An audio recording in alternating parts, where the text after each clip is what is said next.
ఓం గం గణపతయ నమః. శ్రీ గురుభ్యో నమః. మాఘపురాణం 29వ అధ్యాయం. ఈ అధ్యాయంలో మాఘమాసంలో ఏకాదశి మహత్యము, క్షీరసాగర మథనము ఈ అంశాల గురించి తెలియజేయటం జరిగింది. మాఘమాసమునందు నదీ స్నానం చేసి మాఘమాస వ్రతాన్ని ఆచరించిన వారికి అశ్వమేధ యాగము చేసిన ఫలము కలుగుతుంది. అట్లే ఈ మాఘమాసంలో ఏకాదశి వ్రతం చేసి ఉపవాసం ఉన్న వాళ్ళకి వైకుంఠ ప్రాప్తి కలుగుతుంది. మాఘమాసమందు ఏకాదశి వ్రతాన్ని చేసి సత్ఫలితాలను పొందినటువంటి దేవతల కథలు కొన్ని ఉన్నాయి. పూర్వకాలమందు దేవతలు, రాక్షసులు క్షీరసాగరాన్ని మధించి అమృతాన్ని త్రాగాలని చెప్పేసని అనుకున్నారు.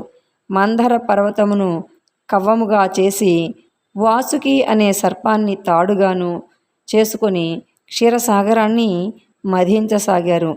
తలవైపు రాక్షసులు, తోకవైపు దేవతలు ఉండి మధిస్తూ ఉండంగా మొదట లక్ష్మీదేవి పుట్టింది. విష్ణుమూర్తి లక్ష్మీదేవిని భార్యగా స్వీకరించాడు.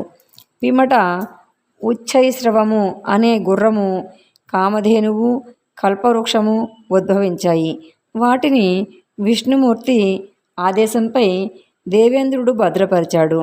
మరలా పాలసముద్రాన్ని మదించగా లోక భీకరమైన ఘన తేజస్సుతో ఉన్నటువంటి అగ్నితుల్యమైనటువంటి హాలాహలం పుట్టింది. ఆ హాలాహల విషజ్వాలలకు సమస్త లోకాలు నాశనమైపోసాగాయి. దేవతలు, రాక్షసులు భయపడి పారిపోసాగారు. అందరూ కూడా సర్వేశ్వరుణ్ణి శరణుజొచ్చారు. భోళా శంకరుడైన సాంబశివుడు వారిని కరుణించి వెంటనే ఆ కాలకోట విషాన్ని తన కంఠమునందు బంధించాడు. కాలకోట విషమును తాగినందువల్ల శివుని కంఠము నీలంగా మారింది. అందుకే శివుణ్ణి నాటి నుండి నీలకంఠుడు అని చెప్పేసని అంటారు. మరలా దేవదానవులు అమృతం కోసం పాల సముద్రాన్ని మధించగా అమృతం పుట్టింది. ఆ అమృతం కొరకు దేవతలు, రాక్షసులు ఇరువురు తగవులాడుకొనసాగిరి. అంతటా శ్రీ మహావిష్ణువు మాయామోహిని అవతారాన్నెత్తి వారి తగవును పరిష్కరించదలిచాడు. మాయామోహిని అందచందాలలో మేటి. ఆమె అందానికి సరితూగే స్త్రీలు ఎవరూ లేరు.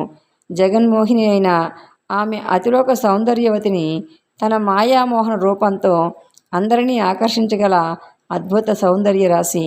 ఆమె దేవతలకి, రాక్షసులకి మధ్యకి వచ్చి అమృతాన్ని ఇరువురికి సమానంగా పంచుతాను, ఎందుకీ తగవులాట అని చెప్పి ఒక వరుస క్రమంలో నిలబెడితే అందరికీ అమృతాన్ని పంచుతాను అని చెప్పి అన్నది. దేవదానవులు అంగీకరించారు. ఆమె అద్భుత సౌందర్యానికి పరవశించి రాక్షసులు కూడా మారు మాట్లాడకుండా దేవతలందరూ ఒక వరుసలో, రాక్షసులందరూ మరొక వరుసలోనూ నిలబడ్డారు. జగన్మోహిని 2 భాండాలను తీసుకొని ఒక భాండమునందు అమృతాన్ని, మరొక దానియందు స్వరను నింపి నర్తిస్తూ, మురిపిస్తూ, మైమరిపిస్తూ తన వయ్యారపు నడకలతో చిరునవ్వులు చిందిస్తూ రాక్షసులను ఊరిస్తూ వారికి తెలియకుండా సురను రాక్షసులకు, అమృతాన్ని దేవతలకు పోయసాగింది. మందభాగ్యులైన రాక్షసులు ఇదేమీ గమనించకుండా ఆమె అద్భుత సౌందర్యానికి మురిసిపోతూ పరవశింపసాగారు. ఈ విధంగా రాక్షసులను తన వలపు వయ్యారాలతో ఊరిస్తూ సురను మాత్రమే పోస్తోంది. ఈ కనికట్టును గమనించిన రాహుకేతువులు మాయాదేవతగా మారి దేవతల పంక్తిలో కూర్చుని అమృతాన్ని పానం చేశారు.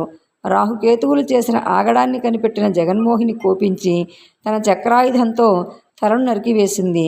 ఈ మోసమునకు రాక్షసులు, దేవతలు గొడవపడ్డారు. శ్రీ మహావిష్ణువు మిగిలిన అమృతాన్ని దేవేంద్రుడికి ఇచ్చేశాడు. త్రిమూర్తులు అదృశ్యమయ్యారు. దేవేంద్రుడు అమృత భాండాన్ని భద్రపరచుండగా 2 చుక్కలు విధివశాత్తు నేలపై పడ్డాయి. అవి పడిన చోట 2 దివ్యమైన మొక్కలు పెరిగాయి. అవే పారిజాతము, తులసి మొక్కలు. సత్రాజిత్తు అనే మహారాజు వాటికి నీరు పోసి పెంచసాగాడు. కొంతకాలానికి పారిజాత వృక్షము పుష్పించి అద్భుతమైన సువాసనను వెదజల్లసాగింది. ఒకనాడు దేవేంద్రుడు అటువైపుగా వెళుతూ పారిజాత పుష్ప వాసనకు పరవశించి ఒక పువ్వును కోసుకుని తన భార్య అయిన సతీదేవికి ఇచ్చాడు. మిగిలిన వారు కోరగా మరలా వచ్చి రహస్యంగా పువ్వులు కోయదలిచి తోటలో ప్రవేశించాడు. అంతకుముందే తన తోటలోని పువ్వులను ఎవరో అపహరిస్తున్నారని అనుమానం వచ్చిన సత్రాజిత్తు శ్రీ మహావిష్ణువునకు పూజ చేసి మంత్రించిన అక్షతలను పువ్వులపై వనమంతా చల్లాడు.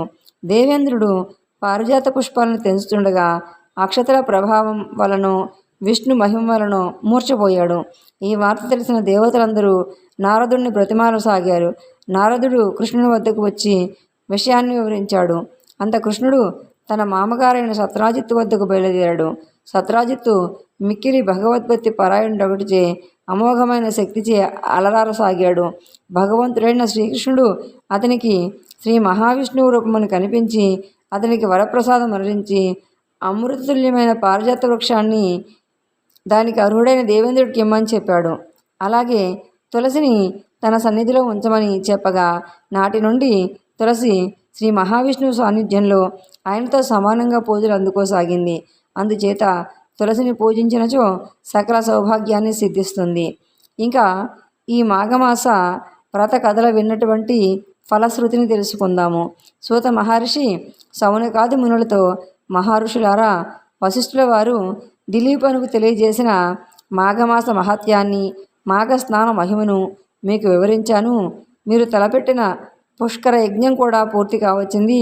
కావున సర్వులు మాఘమాస వ్రతమును, నదీ స్నానమును నియమనిష్టలతో చేసి ఆ శ్రీహరి కృపకు పాత్రులు కండి అని చెప్పి మాఘమాసంలో సూర్యుడు మకర రాశి యందు ఉండగా సూర్యోదయం అయిన తర్వాత నదిలో స్నానం చేయాలి.